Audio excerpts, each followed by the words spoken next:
રાજકોટના જેતપુરની સરકારી શાળા કમરીબાઈ હાઈસ્કૂલ જે હાલ જર્જરિત છે। આ શાળા અંદાજે 141 વર્ષ જૂની છે અને સ્કૂલમાં 250 જેટલા બાળકો અભ્યાસ પણ કરે છે। શાળામાં તમામ પ્રકારની સુવિધા છે, પરંતુ મુખ્ય સુવિધા એવી બિલ્ડિંગની જ જર્જરિત છે। બાળકો જર્જરિત છત નીચે ભયના ઓથાર હેઠળ ભણી રહ્યા છે। શાળાના રિપેરિંગ માટે વાલીઓએ શિક્ષણ મંત્રી રીવાબા જાડેજાને પણ પત્ર લખ્યો।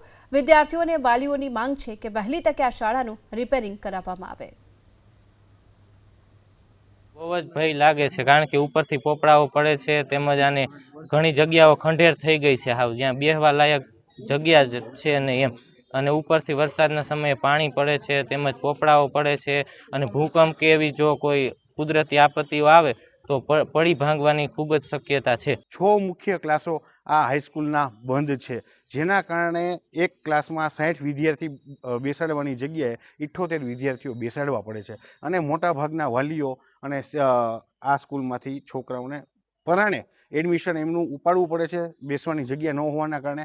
શાળામાં વેલ એજ્યુકેટેડ શિક્ષકો છે, બધી રીતે ટેકનોલોજી પણ સારી છે, ઇન્ટરનેટની સુવિધા છે, બધું હોવા છતાં માત્ર એક બિલ્ડિંગ જૂની હોવાને પરિણામે આ શાળામાં બાળકો છે એ પ્રવેશ લેતા અટકાય છે અને એ અસલામતી અનુભવે છે।